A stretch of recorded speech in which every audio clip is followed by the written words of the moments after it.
Pregnancy है और आपने जब अल्ट्रासाउंड कराया तो उसमें आपका लो लेइंग प्लेसेंटा निकल गया। अब आपके टेंशन का जो स्तर है बहुत ऊंचा जा रहा है और आप यही सोच रहे हैं कि अब तो मेरा ऑपरेशन होना बिल्कुल ही तय है।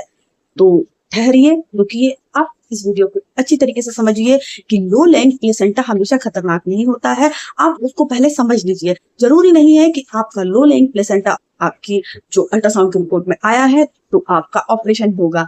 इसके लिए आपको क्या है, ये पूरा वीडियो देखना जरूरी है। अगर आपके आसपास कोई महिला प्रेग्नेंट है तो उनको ये जानकारी जरूर दीजिए। हो सकता है ये प्रॉब्लम उनके साथ में हो रही हो। सो हेलो एवरीवन, स्वागत करती हूँ मैं आपकी होस्ट डॉक्टर लोहिया। लो लिंक प्लेसेंटा इतना हॉट टॉपिक है कि जो भी आता है वो यही कहता है कि मैम हमारा लो लिंक प्लेसेंटा है कि हमारा ऑपरेशन हो जाएगा। तो देखिए, जरूरी नहीं है कि लो लिंक प्लेसेंटा है तो आपका ऑपरेशन ही हो जाएगा। सबसे पहले क्या है, हम इन चीजों को डिटेल से समझते हैं। पहले तो हम ये समझते हैं कि प्लेसेंटा क्या होता है। प्लेसेंटा एक माध्यम है जो कि माँ और बेबी को आपस में कनेक्ट करता है। प्लेसेंटा के माध्यम से ही आप जो भी खाते हैं, पीते हैं, जो भी न्यूट्रिशन वैल्यू है वो सारी चीजें आप अपने बच्चे में ट्रांसफर करते हैं। मतलब क्या है कि प्लेसेंटा आपको, आपके बेबी को आपस में जोड़ता है। तो आप समझिए कि प्लेसेंटा हमारे लिए बहुत ही इंपॉर्टेंट है, क्योंकि बेबी को कर तो सकता नहीं है। तो आप जो खाते हैं, पीते हैं, तो प्लेसेंटा के माध्यम से ही उसमें ट्रांसफर होता है और साथ में ब्लड का फ्लो अच्छा रहता है। अब हम जानते हैं कि प्लेसेंटा कितने प्रकार के हो सकते हैं। देखिए, प्लेसेंटा लो लेइंग हो सकता है, एंटीरियर हो सकता है, पोस्टीरियर हो सकता है, फंडस हो सकता है। तो इस तरीके से क्या है, प्लेसेंटा की ये पोजीशंस होती हैं। अब हम ये जानते हैं कि कौन कौन से प्लेसेंटा की पोजीशन कहाँ कहाँ होती है। ये मान लीजिए ये आपका यूट्रस है। तो अगर ये नीचे की साइड में प्लेसेंटा लगता है तो वो लो लेइंग होता है। अगर ये बच्चेदानी का मुंह है और इसके साइड में अगर प्लेसेंटा जाके चिपक जाता है तो वो लो लेइंग कहलाता है। अगर इसके साइड में होता है तो साइड प्लेसेंटा कहलाता है ये। अगर आपके आगे की साइड में ये चिपकता है तो आपका एंटीरियर कहलाता है। पीछे की साइड में चिपकता है तो पोस्टीरियर कहलाता है। अगर ये ऊपर की साइड में चिपकता है तो आपका फंडस कहलाता है।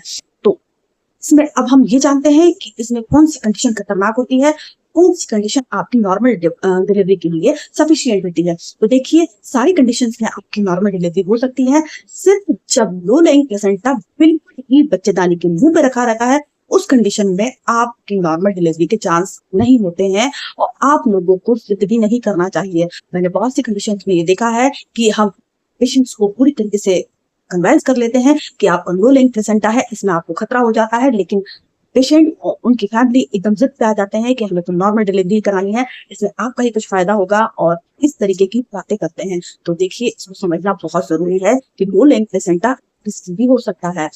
आप अब आप समझेंगे। अब आपको मैं ये बताती हूँ कि ये कब रिस्की हो सकता है। देखिए, स्टार्टिंग के टाइम में जब आपका फर्स्ट ट्राइमेस्टर चल रहा होता है, उस कंडीशन में आपकी अगर रिपोर्ट्स में लो लेंथ प्लेसेंटा आता है तो आपको घबराने की जरूरत नहीं है। आपको बड़ा धैर्य रखना है। आप आप इसमें धैर्य रखिए। क्यों? क्योंकि क्या होता है कि जब हमारा स्टार्टिंग का टाइम होता है उस वक्त पे यूट्रस बिल्कुल छोटा सा होता है और धीरे धीरे ये साइज में बढ़ने लगता है। 3 महीने के बाद में क्या है, ये पेल्विक एरिया से बाहर आता है। उस कंडीशन में क्या होता है, प्लेसेंटा सरक जाता है।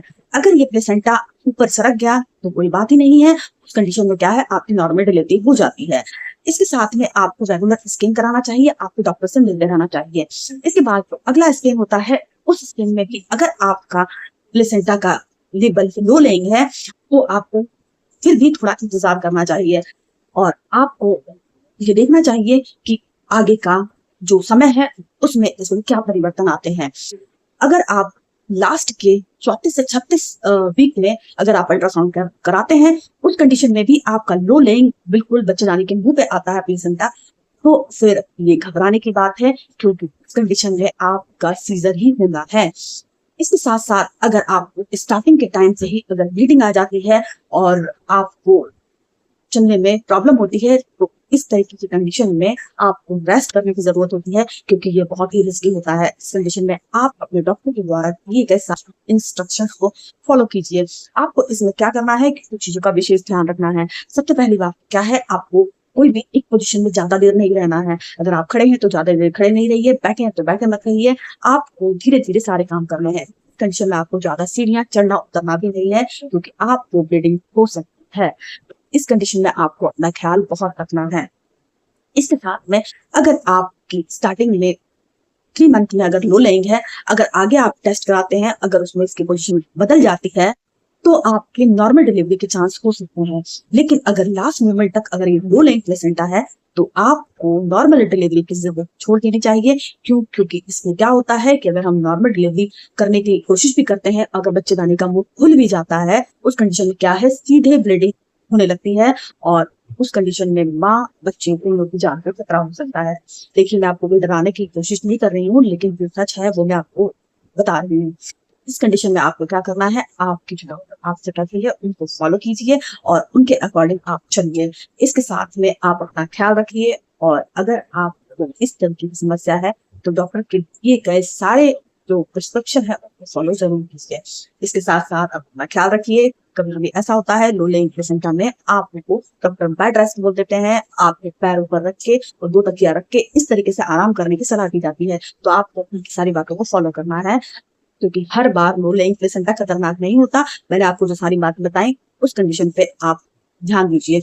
अगर आप इस तरीके की कंडीशन है तो आपको ध्यान देने की जरूरत है। अगर आपका प्लेसेंटा सरक गया है तो आपकी नॉर्मल डिलीवरी हो सकती है। तो उम्मीद करती हूँ आपको जानकारी पसंद आई होगी। अगर चैनल पर नया विजिट कर रहे हैं तो सब्सक्राइब कर लीजिएगा। जानकारी को ज्यादा से ज्यादा शेयर कीजिएगा। So thank you so much.